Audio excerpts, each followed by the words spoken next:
Introducción al derecho penal. Ayer habíamos analizado entonces la política económica, la política, perdón, criminal, económica, la política criminal. Y ahí hemos dicho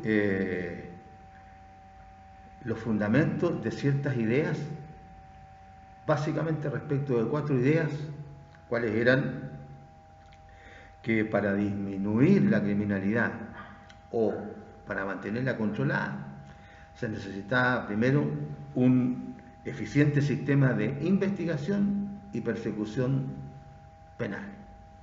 Después, 2 tipos de distinciones.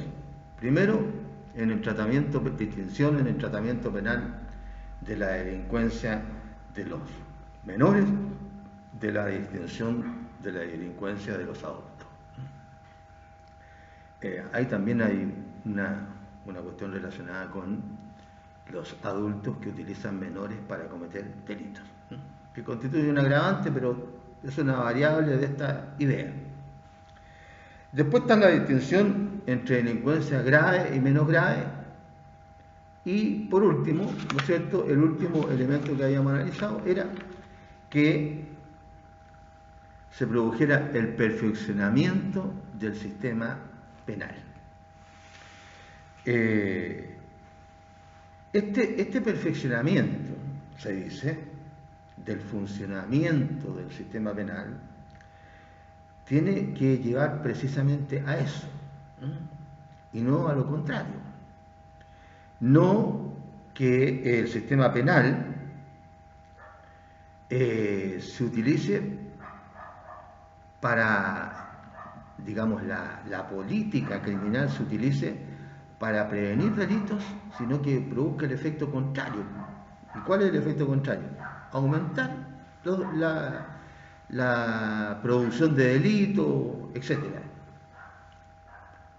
Etcétera como sinónimo: producción de delitos, creación de delitos, etcétera.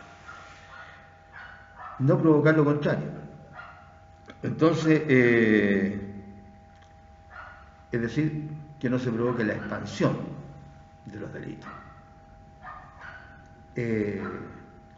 Fíjense ustedes que habiéndose cumplido, esto, como lo dijimos en la clase anterior, esto es idea de la doctrina, ¿no es cierto? Porque primero las ideas se manifiestan en la doctrina, después, ¿no es cierto?, de la doctrina la empiezan a hacer suya los operadores del sistema, ¿no es cierto?, los estudiosos del derecho penal, etcétera, y de ahí pasan seguramente que a los parlamentarios, y ahí se hace ley, ahí se hacen las leyes. Entonces, se produjo todo lo que se solicitaba, precisamente porque se criticaba el sistema procesal penal antiguo, que, claro, tenía muchas deficiencias, no estaba de acuerdo con los tiempos, era de 1875 nuestro código. Entonces, había que cambiarlo, sí, pero lo que se esperaba al cambiarlo era ¿cómo se llama?, que no se produjera el efecto que se está produciendo ya casi desde la creación del sistema procesal nuevo, como lo hemos venido diciendo, que es el desastre del sistema. Imagínense que ahora, estas son noticias prácticamente del día. Ahora, los familiares de la madre de este niñito de Tomasito, que aparece muerto, y que andaba con el tío guardando unas vacas, según el tío, las familiares se están querellando en contra de ¿cómo se llama?, de 2 operadores del sistema penal, del servicio médico legal, porque ha entrado en contradicciones por un lado, y por otro ha omitido un informe que se coló de estas noticias que se cuelan. O sea, que no la dice el órgano oficial, sino que las manda a decir utilizando a alguien que tenga que ver con los medios de comunicación. Entonces se coló un informe que dice todo lo contrario de lo que se decía al principio. Al principio se decía, con la primera autopsia, que la muerte de Tomasito era evidentemente consecuencia de la acción de terceros, es decir, un homicidio. Y ahora creo que se dice que Tomasito murió de muerte natural. O sea, el niñito que, según el tío, que es la única versión que existe y que es la que se ha seguido para la investigación, el tío abuelo, lo dejó esperándolo ahí en el cerrito, ahí, mientras él iba un poco más abajo a guardar una vaca. Es decir, lo dejó esperando seguramente ahí para que no estorbara el niñito o para que no le fueran a hacer daño los animales. Situación que debe haber ocurrido muchas veces antes, porque lo había acompañado creo que muchas veces antes. Se hacía siempre esto con el tío abuelo.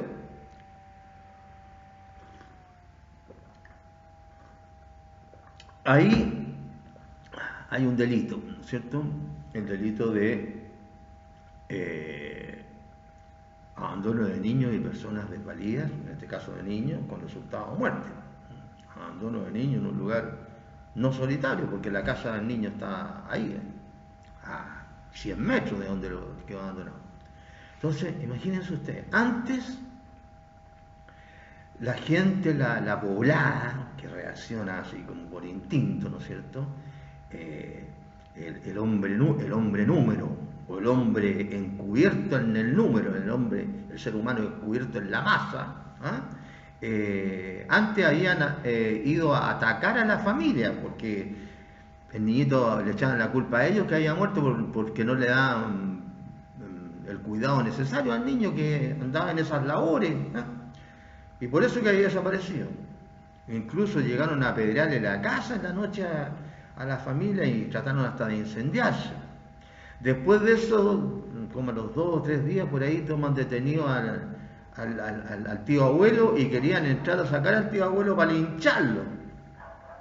Después encuentran en el tribunal que la formalización fue por homicidio calificado, así por asesinato.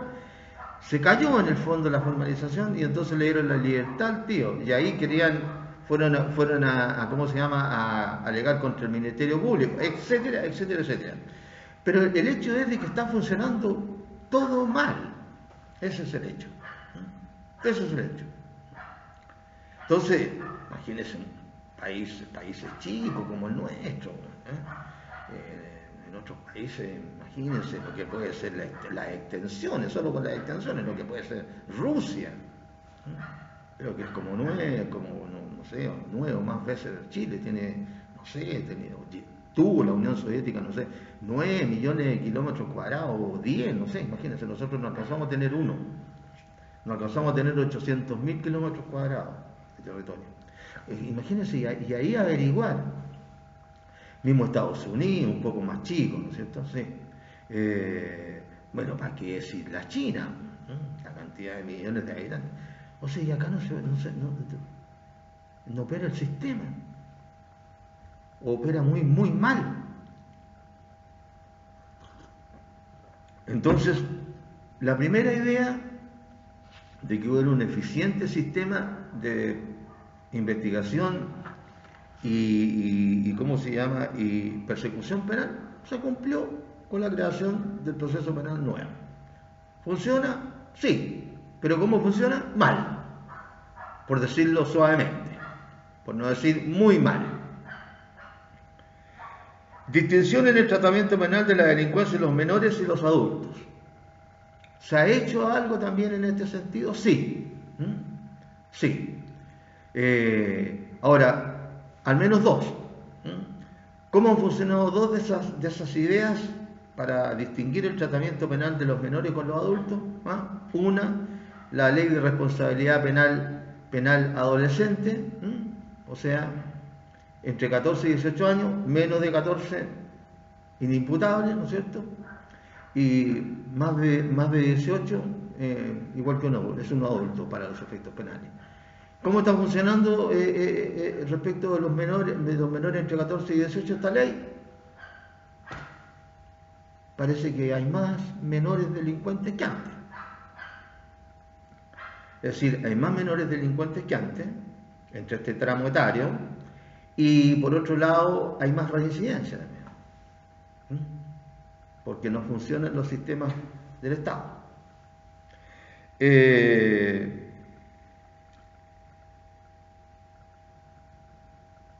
Y por el otro lado, ciertos organismos en particular, ¿no es cierto? Como son los sistemas de reclusión de los menores, tampoco funcionan. O funcionan muy mal. Los menores no cumplen con los horarios, por ejemplo, los menores que no tienen reclusión total, sino que salen prácticamente, están todo el día afuera, no tienen que hacer en esos lugares y andan vagando en la calle prácticamente. Y cuando llegan a cualquier hora, no a la hora que está establecida, al establecimiento penal a dormir y a comer seguramente, o no llegan. ¿Sí? Tampoco funciona como debería funcionar, es decir, para resocializar al menor. Y por otro lado, la distinción entre delincuencia grave y menos grave. Y solo sancionar la delincuencia grave. Bueno, ahí póngase de acuerdo qué es lo que es la delincuencia grave. Porque esa es una labor parlamentaria, ¿no es cierto? Si de lo que se trata es solamente de sancionar los homicidios, ¿no es cierto? Los homicidios, las lesiones en contra de la integridad física o psíquica o de ambas, los ataques en contra de la libertad sexual, es decir, las violaciones, etc. Bueno, legislen al respecto y sancionen eso. Ahora, en el resto, bueno, la pobre gente, ¿no es cierto?, chilena, verá cómo se la arregla cuando le usurpen, ¿no es cierto?, su morada, o cuando ingresen a su morada contra la voluntad del morador, o cuando sufran algún ataque en contra de su patrimonio, que puede ser un patrimonio chico, ¿no es cierto?, etcétera. Bueno, pero por lo menos que seamos claros. Si no se le quiere dar importancia como delito penal a los llamados delitos de bagatela, es decir, esos delitos que tienen poca importancia, bueno, legislen al respecto. Pero está todo ahí, ¿no es cierto?, en el aire. Esto lo traigo a colación, y lo traigo a colación porque el tiempo pasa muy rápido, uno se da cuenta cuando es viejo, pero pasa muy rápido. Y entonces a ustedes les va a tocar vivir mucho más tiempo ahora, a partir de ahora, ¿no es cierto?, porque son jóvenes, en una sociedad que a lo mejor va a ser peor todavía. Y se trata precisamente de hacer lo contrario.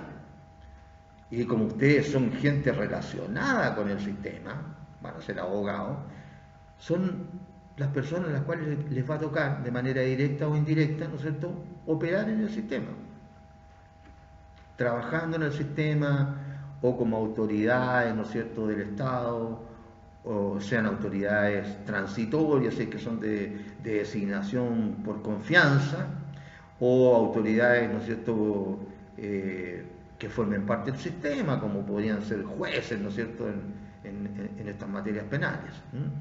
O también operadores, defensores públicos o privados, o los famosos fiscales.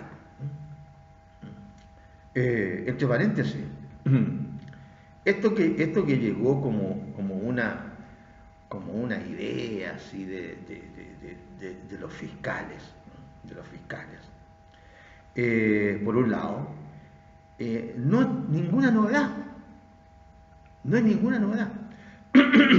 Si alguien de ustedes se da el trabajo de tomar un ejemplar del Código de Procedimiento Penal del sistema antiguo, un Código de Procedimiento Penal, que se llama, el actual lo llaman Código Procesal Penal, para distinguirlo.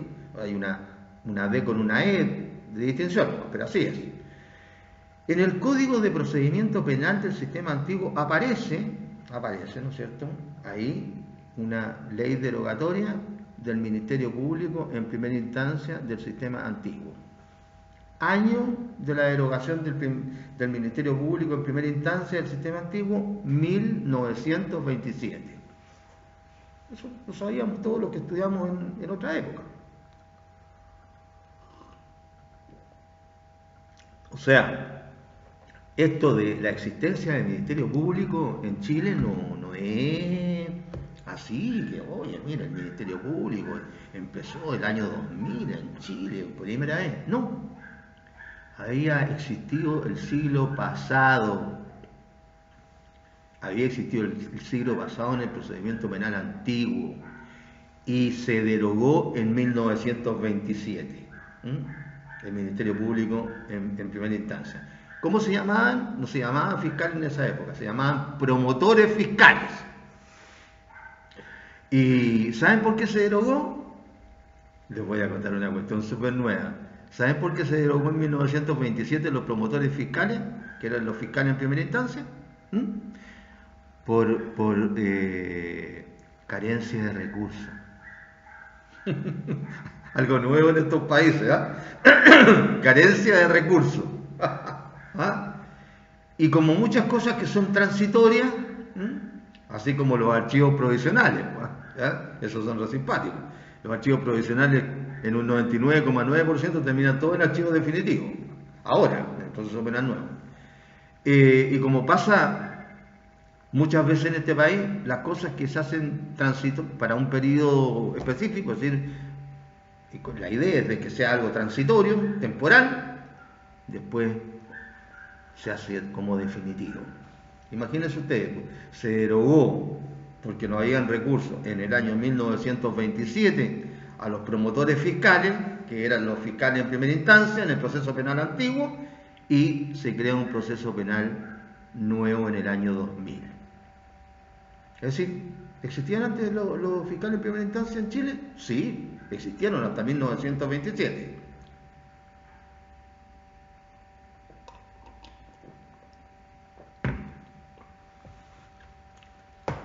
Y además de eso, hubo varios intentos, ¿no es cierto?, de reformar el sistema penal, no de una manera tan radical como se hizo ahora, que claro, si se cumpliera con el proceso penal nuevo sería una maravilla. O sea, si los fiscales hicieran lo que tienen que hacer sería una maravilla. Desafortunadamente eso es lo que no ocurre. Pero en el intertanto hubo varios intentos de, ¿cómo se llama?, de hacer esta modificación.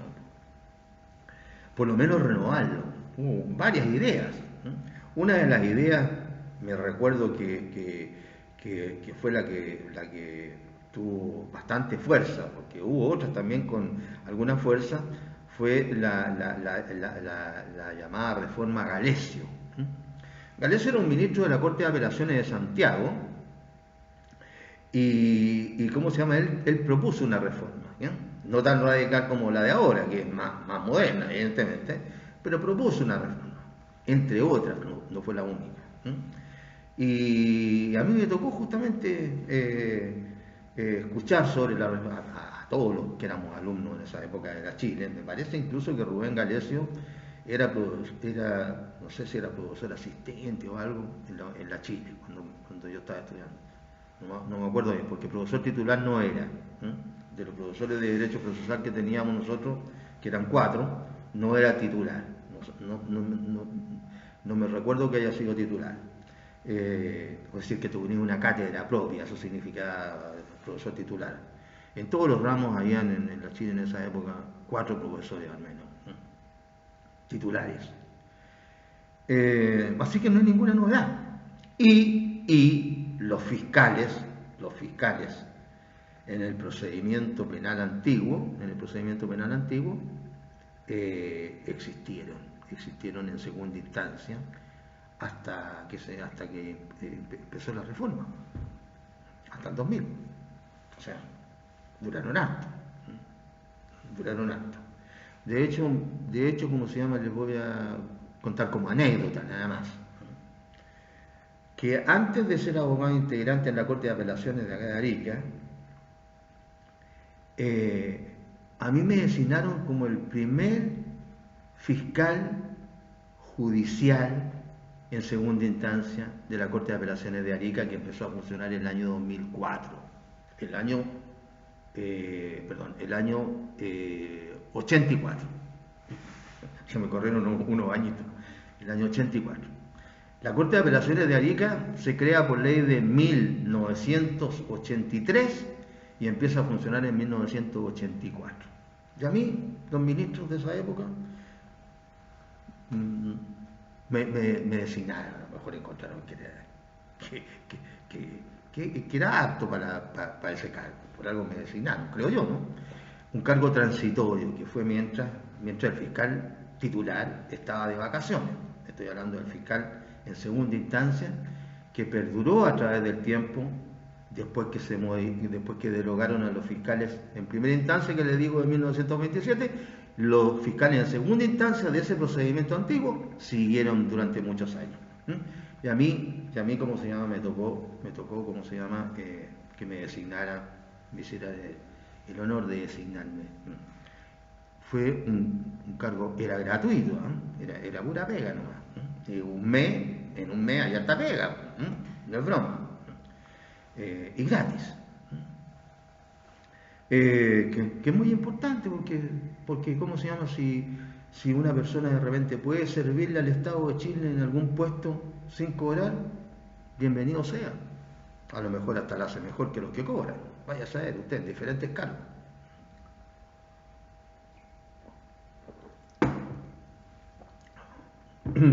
Porque ¿cómo se llama? A veces los ingresos se prestan para las dos cosas que terminan siendo fatales cuando se habla de corrupción, tratándose de funcionarios públicos. Cuando el funcionario público es mal pagado, ¿no? Y hay corrupción, o sea, le pasan platita al funcionario público, se dice, no, ¿sabe por qué acepta la platita? Es porque el funcionario público es muy mal pagado. Y cuando es muy bien pagado, ¿no es cierto? Y tiene un montón de regalías, como ocurre ahora con muchos funcionarios públicos relacionados con lo que estamos hablando, con el sector criminal, muchos, incluidos los legisladores, o no hacen su pega, o la hacen muy mal.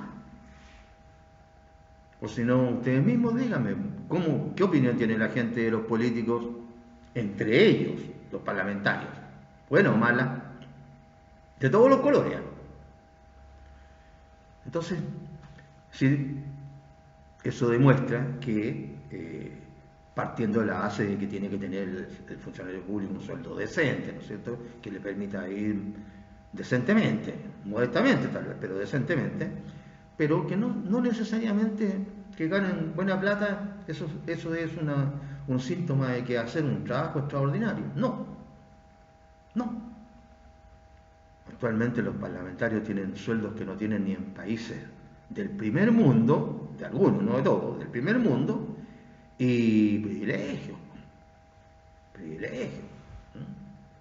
que también son importantes. Imagínense ustedes que hasta le pagan la benzina el auto. ¿A qué funcionario público le pagan la benzina el auto? ¿Ah? Excepto los parlamentarios. ¿Qué tal? Entonces, si es así, y otros, ¿no es cierto? Almuerzan en el casino, en el casino no van a ver porotos con rienda todos los días, ni tallerines con pura salsita sin carne, casino bueno, para los parlamentarios. Entonces, lo que quiero decir que no siempre, el hecho de que una persona tenga una buena retribución significa que hace un buen trabajo. Sí, repito, para que no vayan a interpretarme mal, porque ahora la cuestión es agarrarse siempre de algo, ¿no es cierto?, para distorsionar las cosas. No, mientras el sueldo sea mejor para las personas, claro, evidente. Pero no siempre es signo de que se hacen las cosas bien. Eso es lo que quiero decir. Y por último, entonces,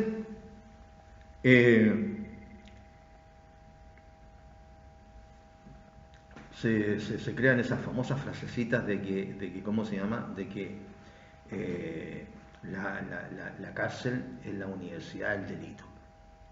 Claro, en cierto modo sí, oiga, pero si uno va a parar a la cárcel, ¿no es cierto? ¿Qué es lo que va a haber en la cárcel? Personas privadas de libertad y los que cuidan a los que están privados de libertad para que no se arranquen, porque están cumpliendo una pena. Eso es. Eso va a haber en una cárcel.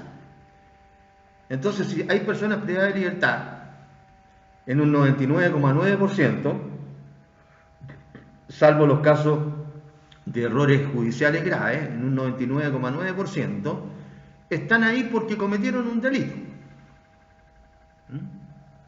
Es como que digan, oye, a ver, fíjate que fui a la maternidad y habían puras mamás embarazadas y otras que estaban con su guaguita que la habían tenido recién. Claro, pues es una maternidad. Ustedes van a decir, oye, que este es loco, este profesor, mire los ejemplos que coloca, sí, pero para que se entienda. A mí me gusta colocar ejemplos claros.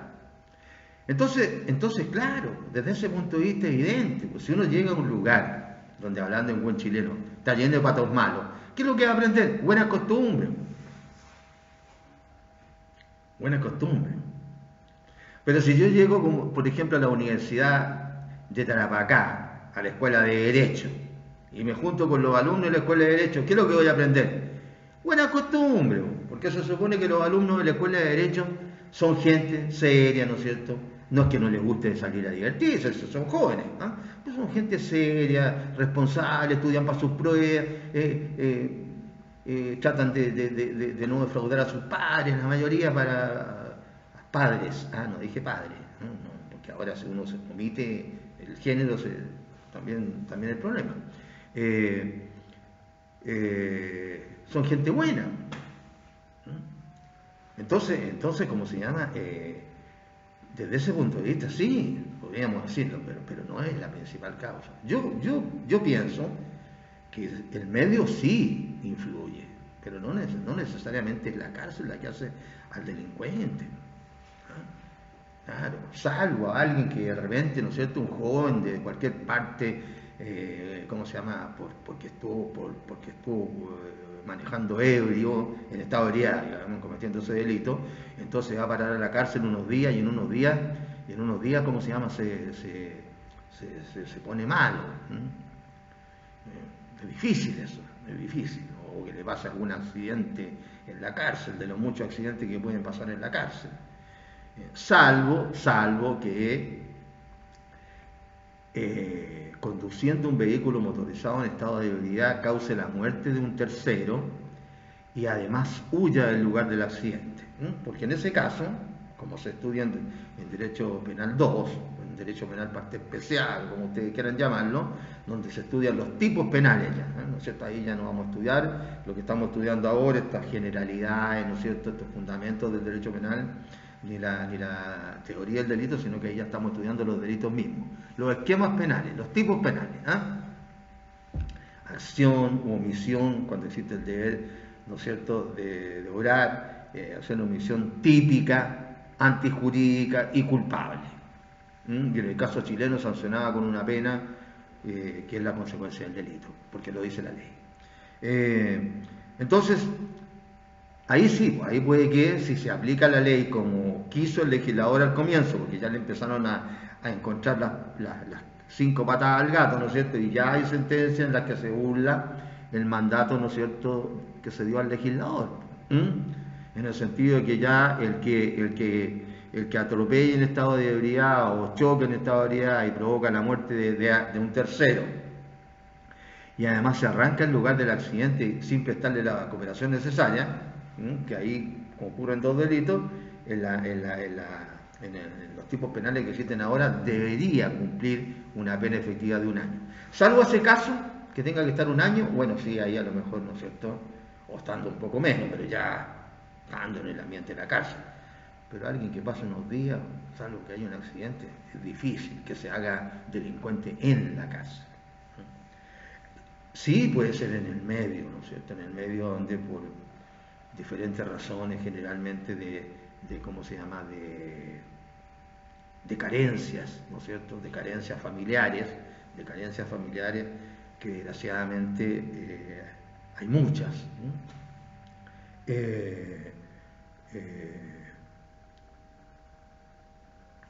el medio social sí haga que una persona joven empiece a hacerse delincuente.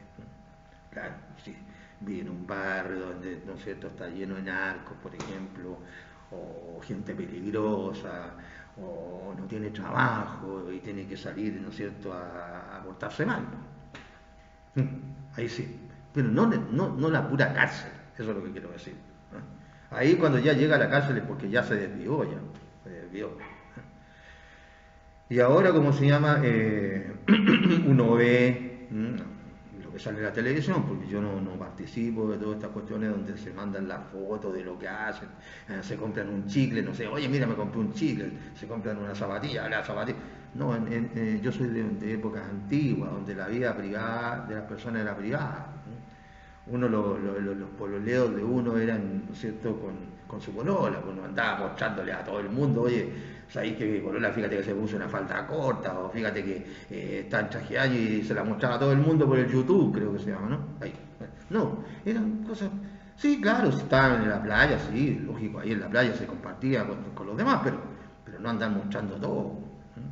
Hay algunas faranduleras que hay, y faranduleros que viven la vida contando su vida en la televisión. Po.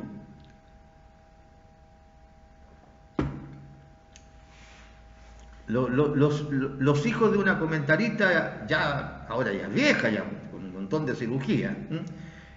La hija, que es la mayor, y el hijo, los dos, aparecen cada cierto tiempo en la televisión. Todo. Por X cosas.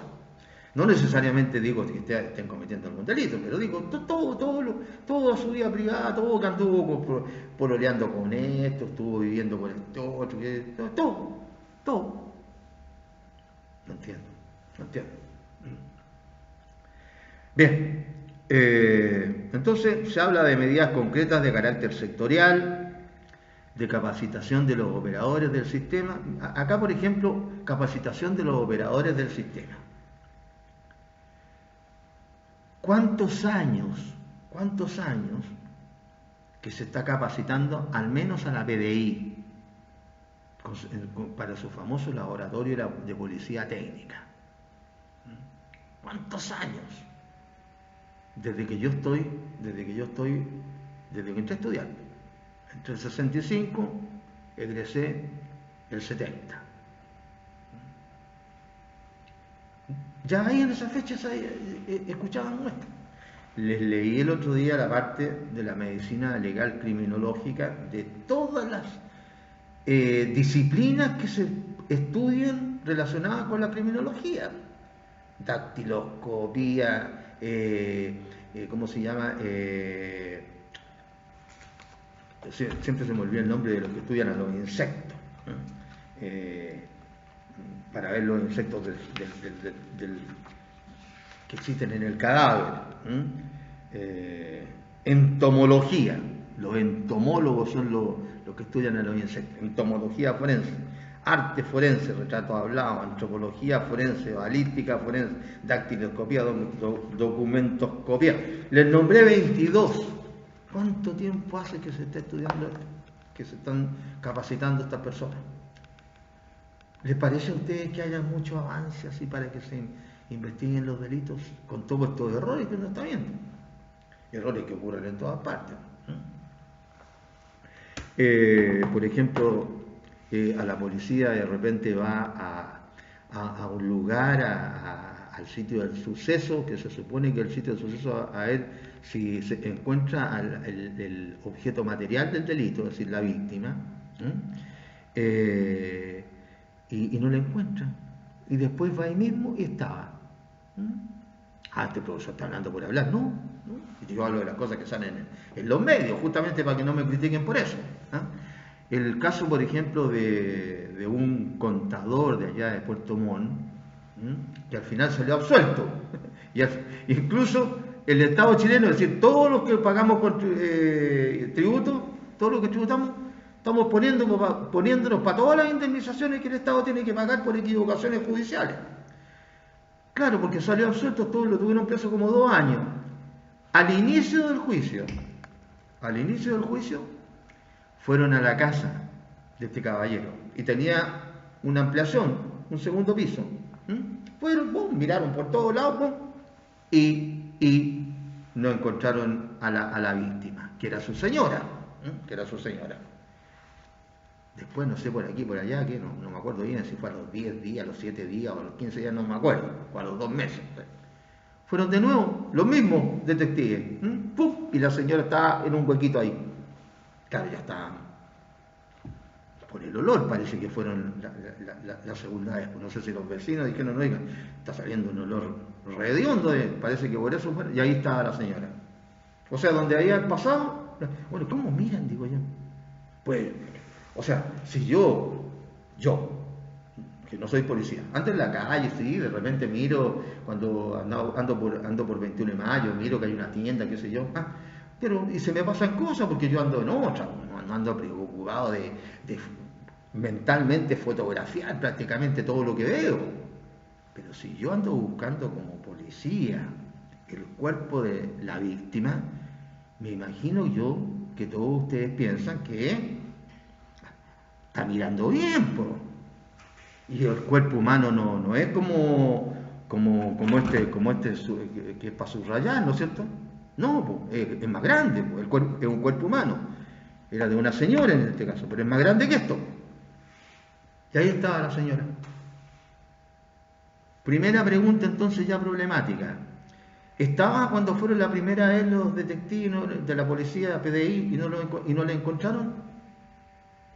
¿O la pusieron después? Ya ahí, ¿no es cierto? Con ese errorcito, pero en el sentido de tremendo error, ya hay puntos en favor de la defensa. Hay una tremenda equivocación. ¿No es cierto? Ya. Pero eso no pasa solamente en Arica. Perdón, no solamente en Puerto Montt y en Santiago.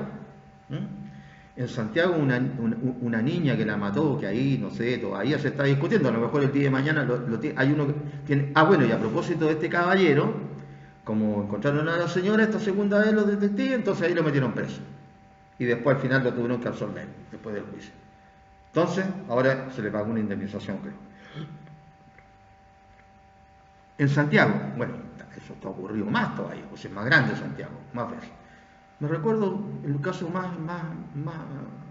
más cerca de una niña que la anduvieron buscando, que hay hasta un video de la última vez que la veían cuando iba caminando por la calle, por la vereda del frente, y ahí se perdía la niña. Que se suponía que iba a un garage que era de un amigo o ex pololo, no me acuerdo. Estoy hablando de estos casos que causan conmoción pública, pues si yo soy profesor de Derecho Penal tengo que saber qué noticias hay, ¿no es cierto? No lo hago de sapo, sino que para saber lo que pasa en Chile. La buscaron con máquinas, la buscaron, hasta brujas decían más o menos adivinanzas. Había una que iba a la televisión y decía, mire, yo estoy sintiendo acá que me tiembla la oreja de este lado, entonces está para este lado la niña. Hay gente que cree, pues bueno, hasta brujas llegaban. La buscaron con esa máquina que ve para debajo del suelo. No, tampoco. Hay que saber utilizarla también, pues, ¿no es cierto? La máquina, claro. Y después, por aquí y por acá, como pasa siempre, alguien sopló. ¿Cómo se solucionan a veces los problemas acá? Por un sapeo, un soplo. Está enterrada en tal parte del garage, poco menos que fueron a hacerle el hoyo. Está enterrada en tal parte del garage. Y después hicieron el hoyo y ahí está la pobre niña, embarazada con el feto dentro de su útero.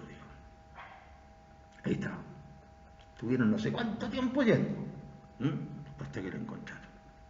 Y acá en Arica, para que no nos quedemos atrás, acá en Arica un joven, no tan joven, pero por ahí por los 40, un poco menos, un poco más, pero por ahí, que era medio conocido aquí porque había tenido un negocio, qué sé yo, relacionado con la juventud, no sé si era un restaurante, un bar, no sé.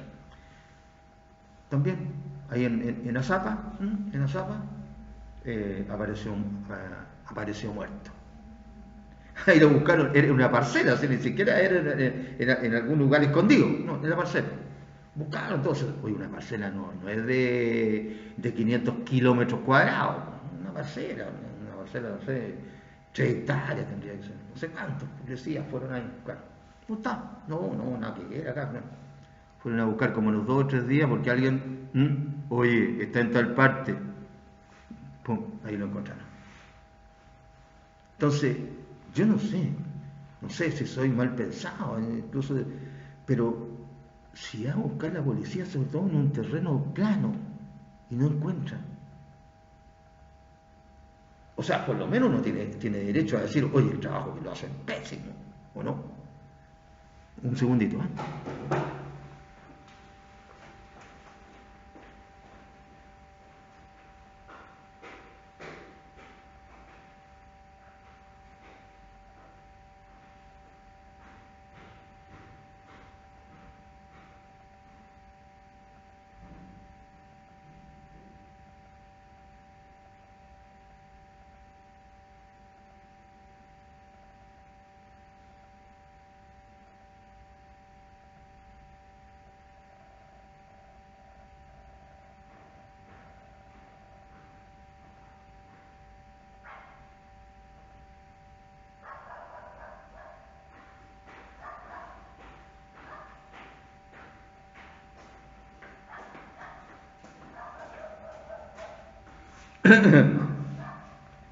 Bien, eso en relación con la capacitación de los operadores del sistema.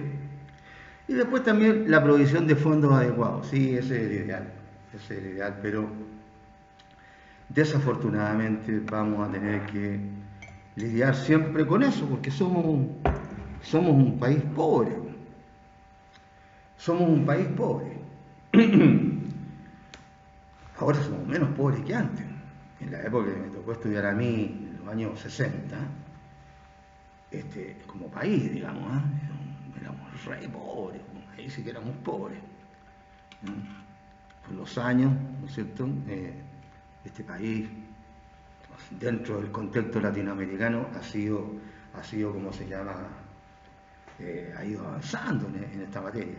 Así, no todo lo que se necesita y también no con la ayuda de los que debieran ayudar, pero ha ido avanzando. Ha ido avanzando. Hay otros países que son más grandes que nosotros, estoy hablando de Latinoamérica, tienen más recursos y no solamente lástima, sino que vergüenza. ¿No? Vergüenza, es lo único que piensan, ¿no es cierto? Y no estoy hablando solamente de Centroamérica, estoy hablando de México también. Oiga, si no se van para Estados Unidos, ¿eh? O no se dedican a la delincuencia, no vive mucha gente en esos países. La delincuencia que hay es horrible. Por eso que tenemos que nosotros que hacer algo antes de que acá la delincuencia sea también horrible. Y por último, también algo dijimos ayer, que en materia de difusión de la nueva política criminal, se opina que en materia penal, la voz del pueblo no es la voz de Dios.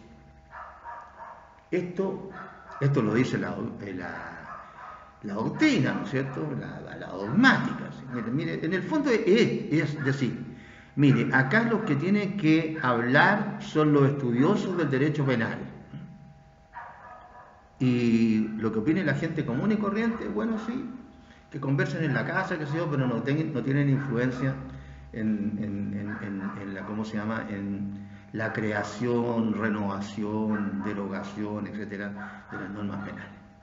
Es decir, aquí la voz del pueblo no corre en materia penal, opina gran parte de la doctrina, porque me imagino que no serán todos. Pero es una frase que se repite esta. No. Y vean ustedes, ¿a quién le han preguntado en materia de reformas penales? ¿Qué preguntas se han hecho? Por ejemplo, la pena de muerte. Antes que eso, para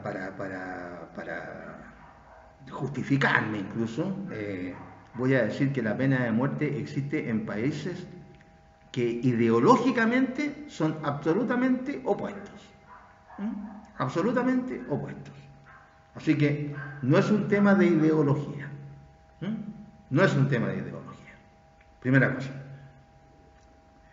Y segunda cosa. En Chile específicamente, durante el tiempo en que la pena de muerte estuvo vigente como pena, la mayoría de los chilenos, es decir, del pueblo chileno, de todos, más ricos, más pobres, medianos, etcétera, lo que fuera, era mayoritariamente partidaria de la pena de muerte. De hecho, siempre ha habido gente que está pidiendo que vuelvan a establecer la pena de muerte. Lo que Chile no puede hacer, como otros países chicos, ¿no es cierto?, chicos que, de acuerdo con los tratados que ha firmado, ¿no es cierto?, no puede entrar no puede, en teoría, ¿no es cierto?, no puede entrar a aplicar de nuevo la pena de muerte. Claro, porque el derecho penal, ¿no es cierto?, internacional, rige ¿para quién? Para los países chicos. Porque los países grandes, ¿para qué vamos a decir la superpotencia? ¿Quién les va a ir a aplicar una sentencia? Aquí cuando se habla mucho de los europeos, que acá, que ahora, los europeos fueron los que esclavizaron a los negros, ¿no es cierto? Y ahora son los defensores de los negros, ¿no? Los europeos son los que salían a cazar animales al África, ahora son los que defienden a los leones, está muy bien, que sí, pero lo que quiero decir es que cuando uno tiene una vestidura buena, no tiene que salir a rasgar vestidura, a eso me refiero. Porque si a mí me gusta el trago, no tengo que andar predicando contra los curados. No sé si me explico. Bueno, entonces, lo europeo, cuando se trata de un criminal europeo, entonces un país chico, Chile, pide la extradición y no se la dan. Ejemplo, Colonia Dignidad. Los criminales que habían ahí en Colonia Dignidad, que se dice hasta que eran nazis, entonces ahí la parte de nazi, eso sí que importa, porque los nazis, que ha sido ya correcto. Pero cuando se arrancaron estos nazis, se fueron para Alemania, que están allá viviendo en Alemania, y Chile pide la extradición para aplicarle la pena acá, entonces dicen no lo mandamos a Chile. Tampoco lo hicieron los franceses en su momento, estoy hablando de los últimos tiempos, que se supone que ahora nos dan más pelota que antes, tampoco. Es decir, en estos grandes temas, ahí sí que sale la diferencia, como en otros también, ¿no es cierto?, en otros temas, entre, en este caso, europeos y latinoamericanos. Ahí es. Entonces, en relación con la pena de muerte, todos los informes que habían hasta ese momento era que la gente mayoritariamente estaba de acuerdo con la pena de muerte. Me parece que el porcentaje era de un 67% a favor. Y sin embargo, se derogó. No hubo una consulta popular, ni un plebiscito, nada. Los estudiosos del derecho penal estaba ya vigente, ¿no es cierto?, esto de que la pena de muerte es una barbarie. Muchas veces no se toma en cuenta la religión, pero ahí sí que se tomaba en cuenta la religión y se decía, mire, el único que tiene derecho a la vida y por ende a la muerte es Dios. Entonces, los hombres no tienen derecho, así que no se puede aplicar. Es decir, ahí sí que, ¿no es cierto?, habían argumentos de todo. Bueno, y sin embargo se derogó la pena de muerte. Más allá de lo que uno piense, pero aquí está claro, la voz del pueblo en materia penal, repito, no es la voz de Dios. No corre en materia penal Vox Populi, Vox Dei, no corre. Porque la pregunta es bien simple, ¿por qué ahora se puede reformar la Constitución? La Constitución que hay ahora, porque es de Pinochet. Creo que en algún momento les dije, esta Constitución tiene 58 modificaciones en un montón de aspectos. 58. Incluso hay algunos que le llaman la Constitución del lago, porque no sé cuántas ¿cómo se llama? Se las leí, les leí 22 porque yo tengo una constitución acá en este libro que es hasta el 2004. Entonces faltan algunas, ahí habían 22 de la modificación a la constitución del 80. Ahora van 58 modificaciones. ¿Y se va a reformar? Correcto. Correcto. ¿Y que se escuche a la gente? Correcto. ¿Y por qué en materia penal no? No solamente respecto a la pena de muerte, sino que respecto de un montón de materias. ¿Por qué en derecho penal no? O sea, lo que está claro es que si se sale a la calle, ¿no es cierto?, y se protesta, qué sé yo, pero no que salga una protesta, sino que se proteste de manera, ¿cómo se llama?, significativa, reiterativa, ¿cómo se llama?, y además violenta, ahí a lo mejor la autoridad da pelota, si no, no hay. No hay. Así que tengan en cuenta esto. A mí me parece que no corresponde que en materia penal no se considere a la expresión Vox Populi, Vox Dei, la voz del pueblo y la voz de Dios. O sea, el pueblo es el soberano, el que dicta las leyes, y para eso tenemos un parlamento. No me parece que se debe excluir al derecho penal de esta expresión. Sí, para eso están los senadores y los diputados. Y a través del Ejecutivo para modificar las leyes, pero respecto de lo que piensan los chilenos. Así que son cuestiones, creo yo, muy interesantes que ustedes tienen que ir teniéndolas en cuenta desde ahora, ¿cierto?, para el futuro. Bien. Eso es lo que podemos decir en relación con la política criminal. No me equivoqué ahora, dije dos veces la política económica, no, la política criminal. Entonces ahora vamos a pasar a otro temita. A mí me da la impresión de que ¿cómo se llama?, de que la parte formativa, las clases formativas, hacen que la persona que por primera vez, lo que lo reciben por primera vez, entren mejor al estudio de un área del derecho en este caso, que es el derecho penal. A mí me da la impresión. Hay otros que dicen, no, esta cuestión no se usa. ¿Para qué queréis la historia del derecho penal, cómo se llama, en relación con la investigación de un homicidio? Bueno, a lo mejor de repente tiene importancia, pero por lo menos para formar al alumno, para que sepa más o menos qué fue lo que fue pasando. Entonces y además que está en poco tiempo que se le otorga, que no veo por qué no haya que pasar estas cosas.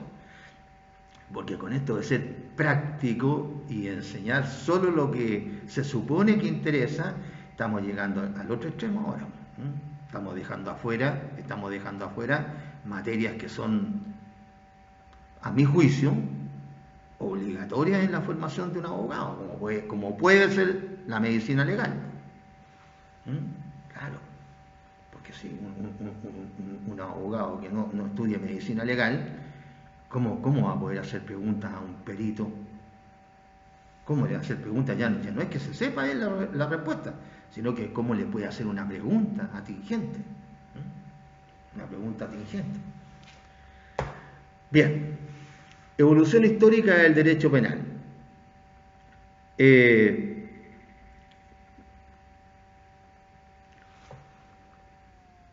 Varios de los manuales que uno puede ver, los manuales tradicionales, que traducen, ¿no es cierto?, la doctrina en general, dicen que hay 4 periodos. 4 periodos en la evolución histórica del derecho penal. Que no es que se hayan sucedido regularmente. O sea, el primer periodo, por decir algo, desde 1000 años antes de Cristo hasta el siglo V después de Cristo. Del siglo V después de Cristo hasta el siglo XV. No. En algunos aspectos se puede dividir la historia así, pues, la época de los grandes descubrimientos, la época de los grandes descubrimientos científicos, o los descubrimientos geográficos, sí, en algunas cosas. o del cambio del régimen, por ejemplo, desde la caída del Imperio Romano, ¿no es cierto? Cuando cae el Imperio de Bizancio, por ahí, por el siglo III o IV después de Cristo, hasta la Edad Media, hasta la Alta Edad Media, porque cambió todo el sistema, después que Roma ya está en Roma, ¿no? lo que ahora es Italia, prácticamente, y más todavía. Todo eso era el Imperio Romano. Pero acá no, pues acá no hay periodo específico, sino que aquí lo que es el predominio de ciertas ideas que existieron a través del tiempo. Más que por la influencia exclusiva de alguna idea, no, predominan alguna idea. Y ahí se distingue el periodo de la venganza privada, el periodo de la venganza pública, el periodo humanitario y el periodo contemporáneo.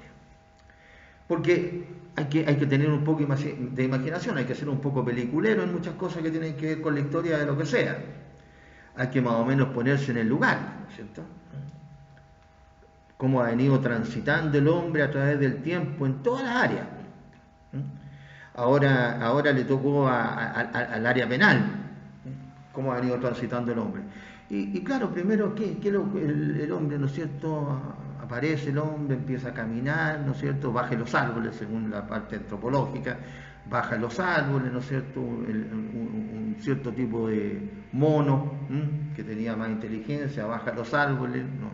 Lo llaman los homínidos, y se para en dos pies y deja de caminar, como se llama, en cuatro patas, y camina en dos pies, ¿no es cierto?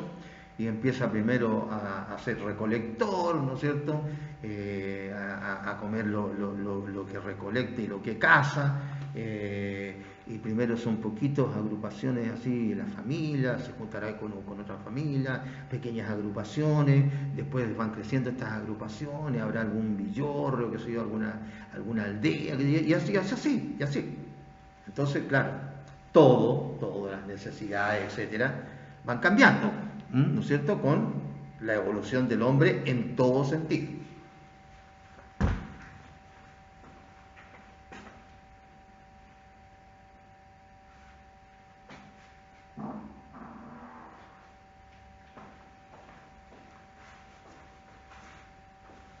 Incluso en su diario vivir. Entonces, de eso estamos hablando. Primero, las necesidades son diferentes a las necesidades que existen después, sobre todo en el primer periodo y en el segundo periodo en relación con nosotros ahora. Entonces, el primer periodo, la venganza privada o defensiva. Aquí es donde hay alguna idea de represión, o sea, de castigo, o de castigo. Porque es una cuestión innata, ¿no es cierto?, de que el que le causa daño a otro, ¿no es cierto?, tiene como se llama, que tener un castigo. Eso es una cuestión innata. Cada vez, ¿no es cierto?, ahora que tenemos la idea de lo que es la computación, y por ende de lo que llamamos el disco duro, cada vez, ¿no es cierto?, nos damos más cuenta que nosotros también tenemos que tener un disco duro en la cabeza. Por ejemplo, ese disco duro nos dice desde que empezamos recién a caminar en dos patas, nos dice, mire, usted tiene que comer para vivir.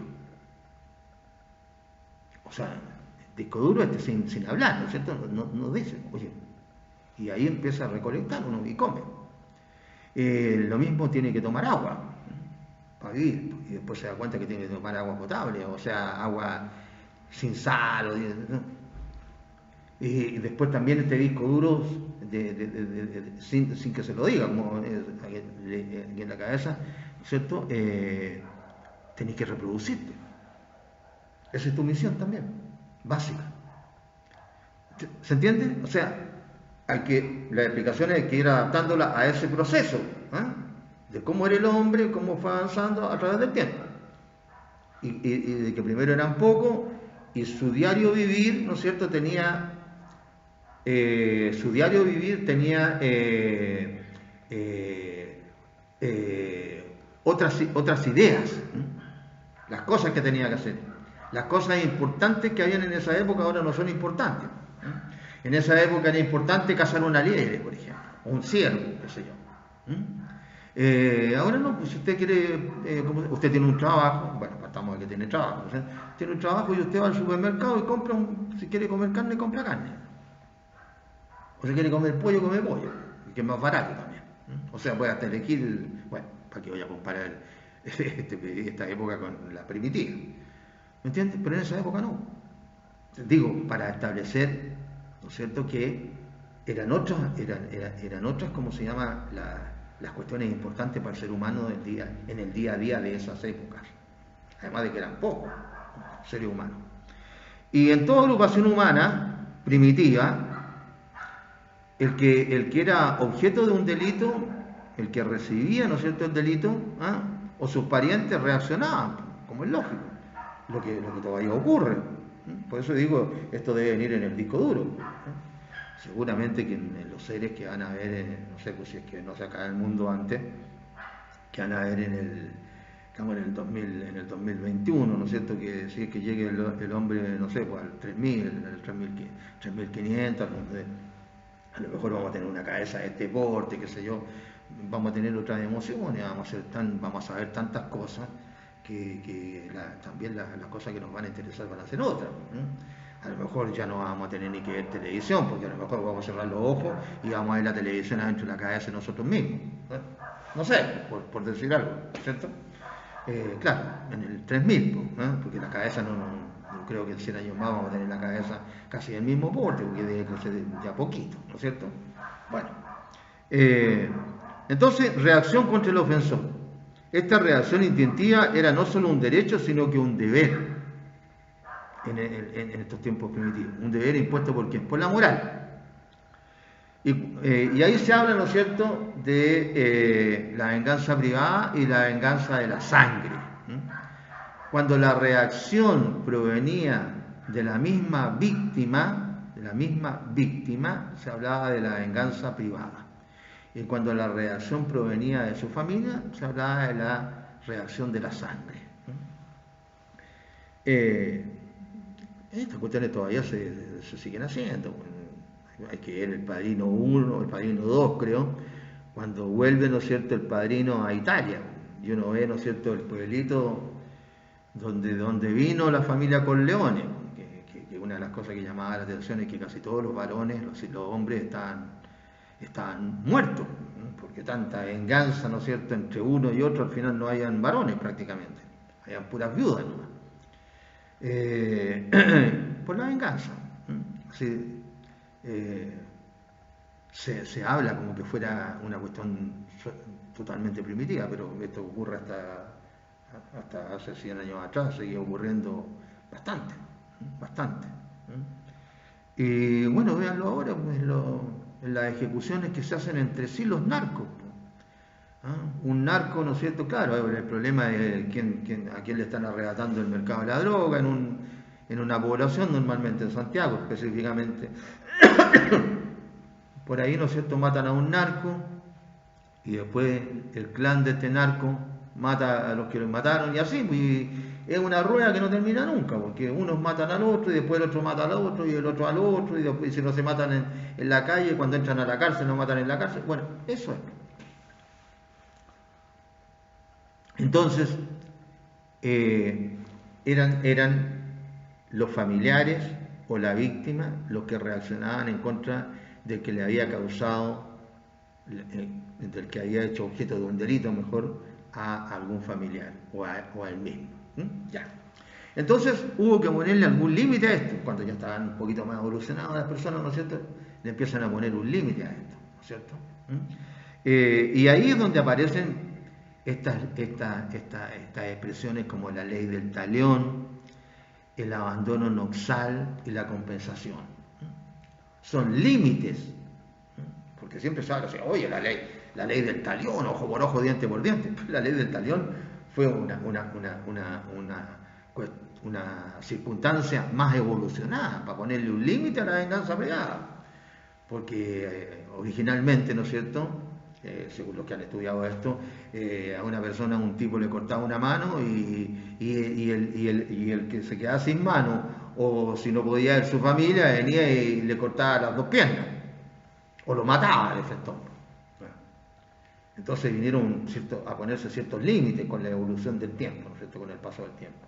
Y ahí viene la ley del talión, que consiste simplemente en que no puede inferirse al hechor, es decir, al que causa el delito, un mal más grave que el que él le causó a la víctima. No sé, causarle el mismo mal, la víctima. Y ahí viene, si te sacó un ojo, sácale un ojo. Te sacó un diente, sácale un diente. O sea, es una expresión, no es que se dijera esto seguramente. Ojo por ojo, diente por diente. Una limitación a esta venganza, ¿no es cierto? Para que hubiera una cierta, como hiciste ahora, ¿no es cierto?, el principio de la coherencia, ¿no es cierto?, de la proporcionalidad.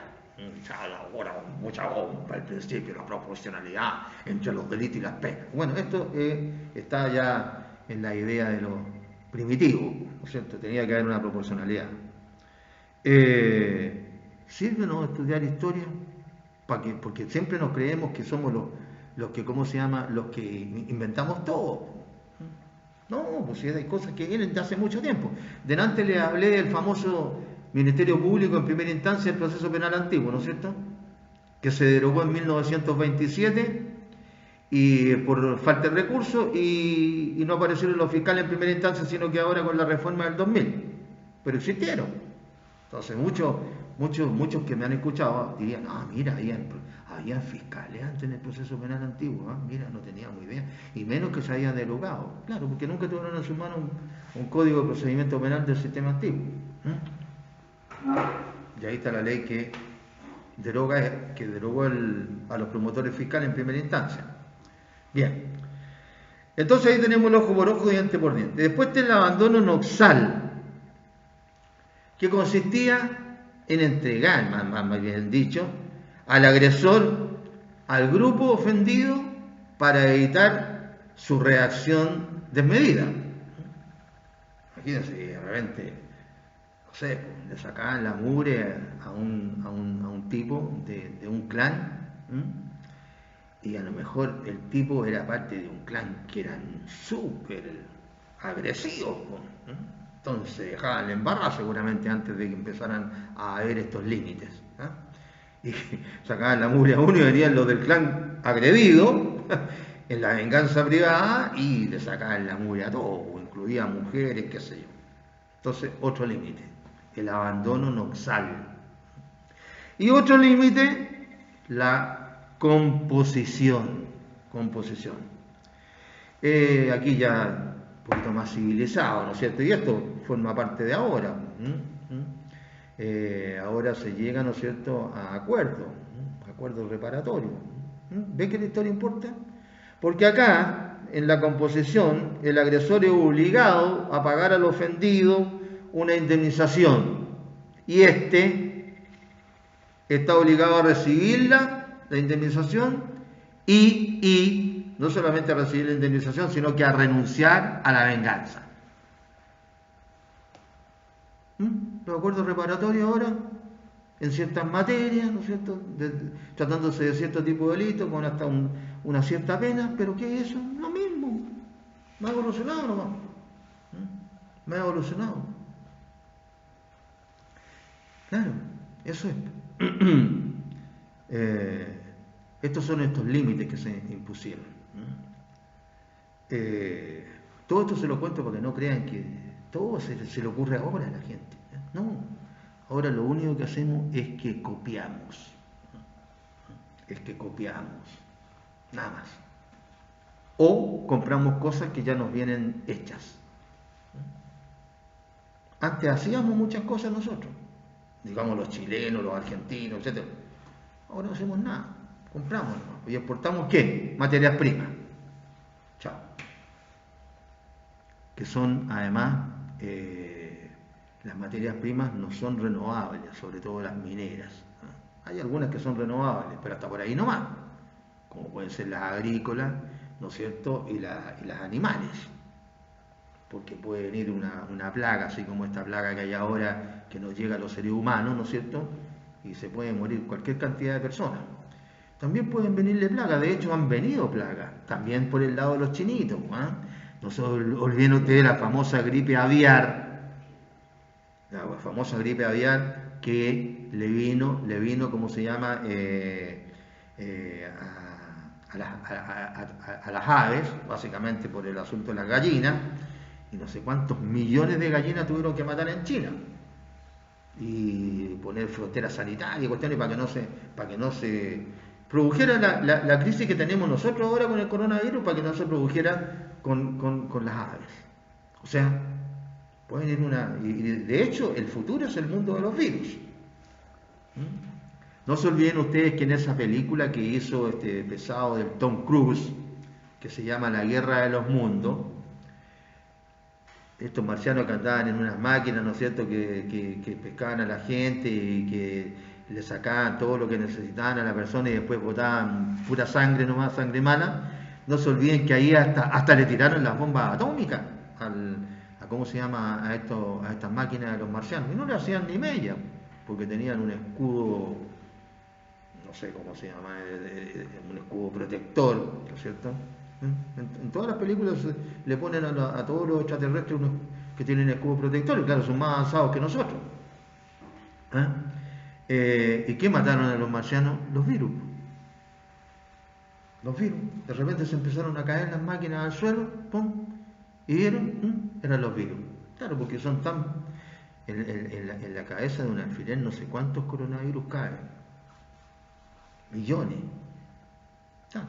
¿Cómo lo ataja usted a los virus?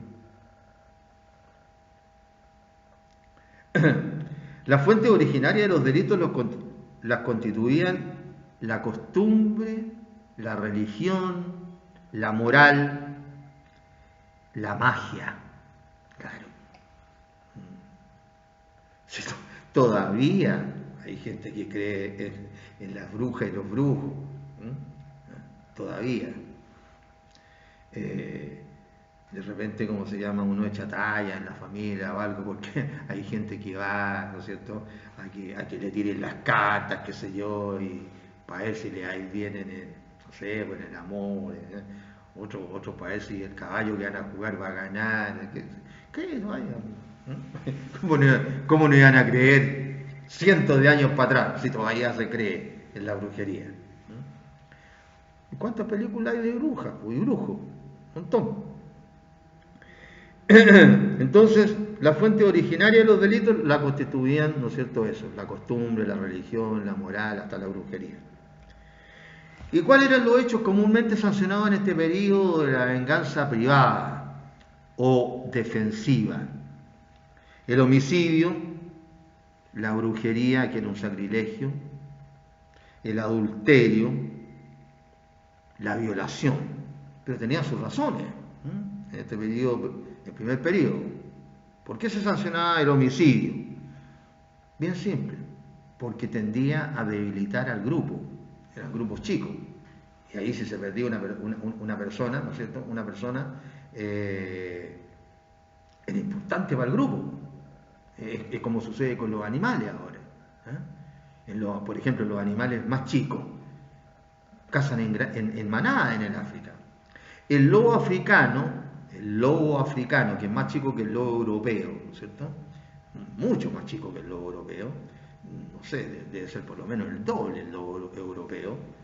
El lobo africano, que también se llama lobo pintado, o también licaón, es un perro.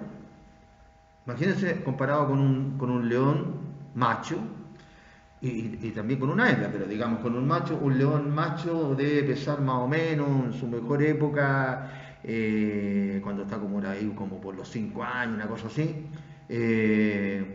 230, 240 kilos. Un tigre que vive en otro continente, en Asia, ¿no es cierto?, en la misma etapa mejor de su vida pesa 300. Y para qué decir el tigre de Siberia, ¿no es cierto?, que es el tigre más grande de todos, que pesa cerca de 400. Entonces ese perro, imagínense solo, que ¿qué chance tiene de cazar hasta una gacela que tiene cuernos y ataca cuando... Si hay un perro de esos solo, la gacela lo queda mirando, no le da ni bola. Entonces ese perro necesita una manada. Bueno, el perro es de manada. Es de manada. Y cosa curiosa, ese perrito, el licaón, el lobo africano, ese perrito también existe un tipo de lobo en Asia, en el territorio de los tigres, que tiene otro nombre, no me acuerdo en este momento. Pero es otro lobo. Es el que tiene el mayor porcentaje de éxito en sus cacerías. Me parece que es como del 80%. Mientras que cualquier cacería de los leones, que también cazan en grupo, etc., creo que por ahí por un 20% y eso. Y las hienas y todo andan por ahí. Así que, ¿importa el número? Sí. Y en esa época importaba, claro. ¿Y por qué se sancionaba el homicidio? Porque debilitaba al grupo del que formaba parte aquel al que habían muerto. La brujería, porque era un sacrilegio. ¿Y por qué? Porque la brujería ofendía a las divinidades. ¿Y qué es lo que tiene que hacer uno con la divinidad? Cuando uno cree en la divinidad, ¿qué es lo que hace? Es tratar de que la divinidad esté grata con uno. O sea, que esté bien con uno. No va a esperar uno que la divinidad esté mal con uno. Que esté enojada con uno, por decirlo así. Por decirlo correctamente. Uno tiene que tenerla grata a la divinidad. Claro. Entonces, como había que mantener a la divinidad grata, entonces se sancionaba las brujerías. Se sancionaba. Ustedes han visto en tanta película, ¿cómo se llama?, que muestran la historia de los dioses en Grecia primero, después en Roma, ¿no es cierto?, en los dos más grandes imperios de Occidente, de donde viene nuestra cultura básicamente. Todos esos dioses, a todos, ¿qué es lo que se hacía? Se les rendía tributo, a unos de una manera, a otros de otra, etc. Hay que tener grata a la divinidad. Después se sancionaba el adulterio. ¿Por qué? Porque el adulterio destruye la presunción de paternidad. Y la presunción de paternidad, bueno, la de maternidad, ahí está un dicho, ¿no es cierto? Que todos sabemos quién es nuestra madre, pero quién es nuestro padre, bueno, ahí se dicen chistes. Bueno, en algunos casos a lo mejor hay alguno por ahí que no le gustará el chiste, pero se dicen chistes. Pero destruye la presunción, ¿no es cierto?, de paternidad, que es la base de la consanguinidad, que era el lazo más fuerte de unión, se dice, en el hombre primitivo. Sí, con todo la evolución del hombre hasta ahora, la consanguinidad sigue siendo un lazo de unión bastante fuerte, bastante fuerte. De hecho, muchas personas que las ha criado otro padre, ¿no?, u otra madre, cuando han conocido a su padre o su madre que hasta los abandonó, igual hay un sentimiento respecto de la persona hasta que los abandonó. Es decir, es importante. No sé, a lo mejor está en nuestro ADN, todavía no se ha descubierto. No se ha descubierto, pero a lo mejor está en nuestro disco duro. Los genes de donde nosotros venimos. La célula femenina con la célula masculina se unen, ¿no es cierto?, y se forma un nuevo ser. Una célula con otra célula. Y se forman esas dos células y forman una, que es el nuevo ser. Y esta nueva célula se empieza a dividir en forma geométrica, que es lo que hemos dicho en alguna oportunidad ya. Es decir, 1, 2, 4, 8, 16, 32, 64, etc. Así que es importante, era y es importante la consanguinidad. Y también imagínense la violación de las reglas de la cacería. Ahora, todavía es importante, porque hay leyes que prohíben la caza. Hay leyes que prohíben la caza con Z, hay leyes que la prohíben. Claro, porque se produce la destrucción de especies útiles. ¿Qué es lo que ha pasado, por ejemplo, en nuestros campos? En nuestros campos, digamos, yendo para el sur, ¿no es cierto? A partir de, no sé, pues de las afueras de Santiago hacia el sur, ¿no? Cuando ya empiezan los terrenos más rurales, ¿no es cierto? Han desaparecido prácticamente las tortolitas, por ejemplo. Han desaparecido prácticamente. Claro, la gente, ¿no es cierto?, con un puro rifle de perdigones. ¿Cuál es la característica de un perdigón?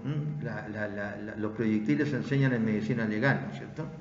En la parte de medicina legal relacionada con las lesiones,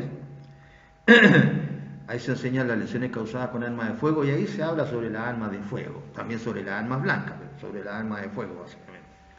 Y, ¿no es cierto?, ahí se distinguen armas de proyectil único y de proyectil múltiple. Y la de proyectil múltiple son los famosos perdigones, que son los que sirven para ir a cazar, que también para matar, ¿no?, cuando a corta distancia. Le pegan con una escopeta a uno un perdigonazo y le vuelan la cabeza.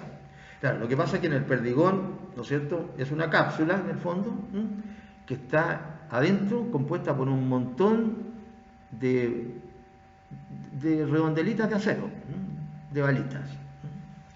Nosotros, cuando yo era niño, que se jugaba en esa época todavía las bolitas, cuando no andábamos todo el día con el celular, todavía no se había inventado, jugábamos otras cosas, jugábamos al volantín, a las bolitas, al trompo, qué sé yo, al emboque, y a otras cuestiones más. Por eso que la gente también no tenía tanto problema de sobrepeso, si pasábamos todo el día corriendo.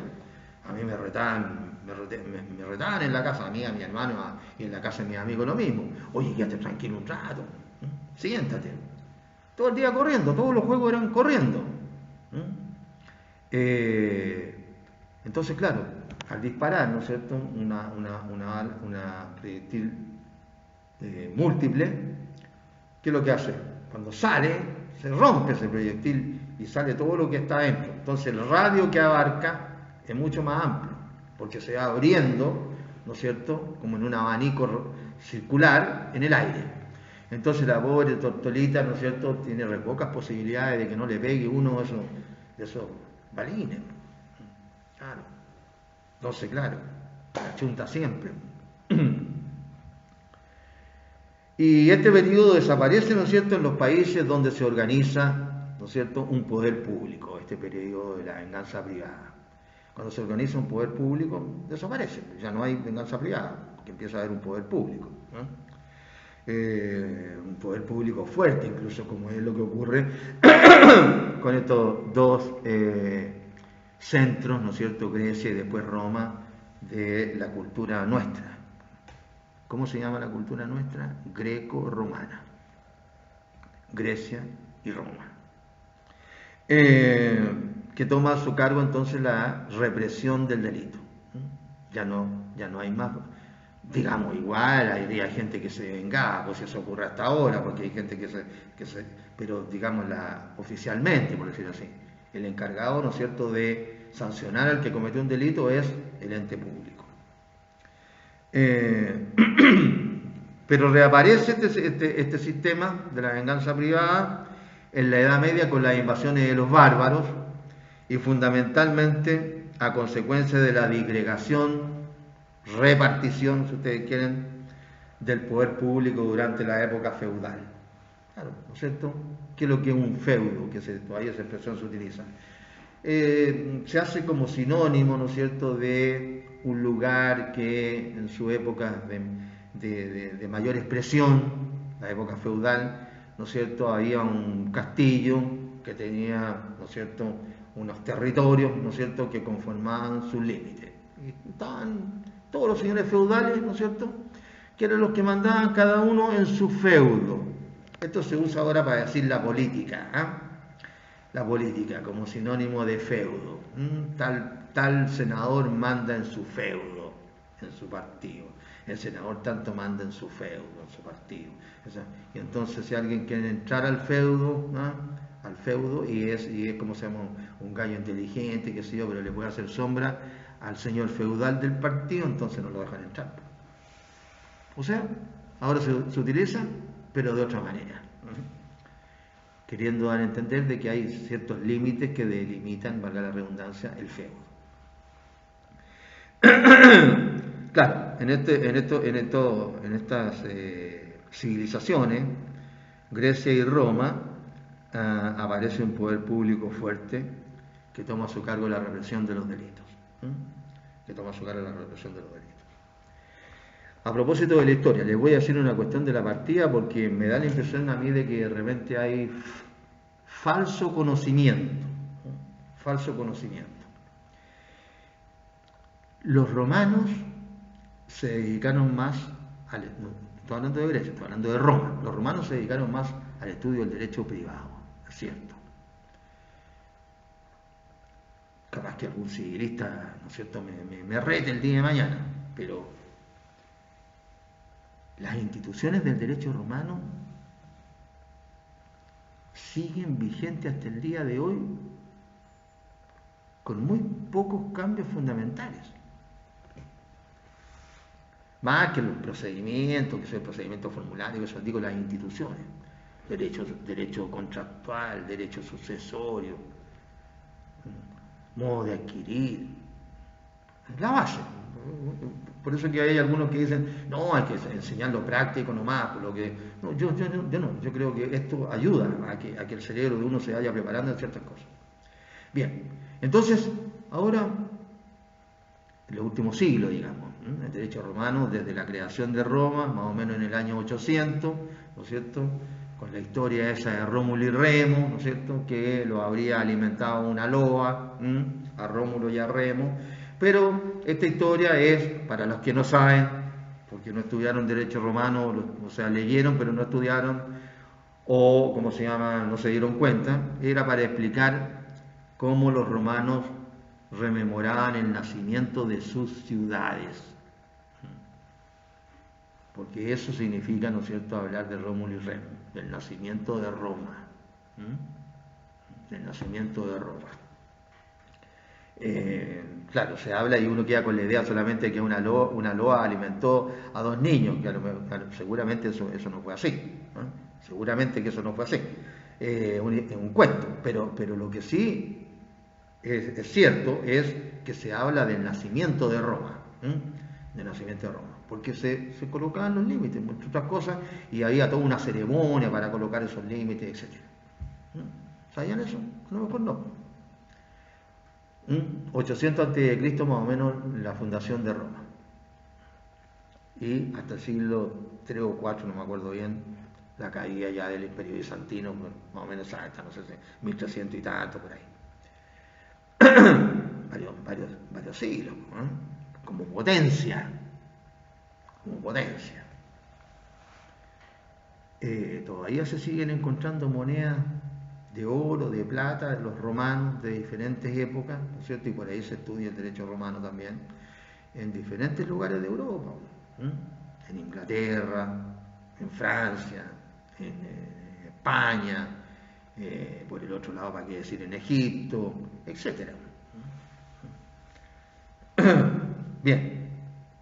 Bueno, y también para el lado hacia el oriente, Roma hacia el oriente, todo lo que es la península de los Balcanes, por ejemplo, ¿no es cierto? Y también anduvieron por Grecia, ¿no? Y cruzaron lo que era el gran océano en esa época, ¿no es cierto?, que era el Mediterráneo, que es un mar nomás, pero para lo que es la época. Esto para aquellos desubicados de siempre que creen que todo hay que mirarlo con los ojos de hoy día, las cosas que ocurrieron ayer. Que todo lo que se hizo antes de ahora está mal hecho, porque ahora no se habría hecho igual, porque resulta que ahora hay computación, por ejemplo. Claro, hay cosas que los faraones no hicieron porque no tenían computador. Sí, claro. Claro, porque no todo se fue creando, no todo se creó ahora. Fue de a poco. Excepto un siglo que es el siglo que me tocó nacer a mí, el siglo pasado, en el que, no sé exactamente el número, en el que se han inventado y creado la mayor cantidad de cosas que sumando todos los periodos anteriores de la historia. Es decir, en lo que llevamos de ahora, de este siglo, pura copia de lo que se inventó y creó en el siglo anterior. Pura copia, hasta el momento. A lo mejor después, claro. Porque fíjense ustedes qué mala suerte para los siglos después. El siglo anterior y en mi generación hasta las cuestiones triviales se las inventaron. Las motos encachadas, las Harley Davidson, las motos en general, los jeans, el rock and roll, el twist, los Beatles. ¿Quién? ¿Era alguien, algún reggaetonero que haga una canción como la que hacían los Beatles? No hablemos de esas cosas. Pero además las cosas importantes, si ustedes quieren, no solamente eso. La primera vez que se circunvoló la Tierra en un satélite fue en el año 59, fueron los soviéticos que pusieron en órbita alrededor de la Tierra el Sputnik. O sea, ya salimos al espacio antes que nadie, y eso podrán haber millones de trillones de salidas al espacio en el futuro, pero los primeros que salieron fueron en el año 59, y después el 69, el otro país con el cual tenían la carrera, ¿no es cierto?, del espacio exterior, que era Estados Unidos y Rusia. En esa época China no corría para nada. Colocan un hombre en la luna. ¿Qué tal? Así que claro, vayan a Marte ahora, qué sé yo, sí, con las naves que inventaron hace años atrás, por el siglo pasado. Vayan a Marte, vayan a Júpiter, vayan donde vayan. Pero los que primero salieron al espacio son los de mi generación. Bien, jóvenes, seguimos conversando en la clase que viene.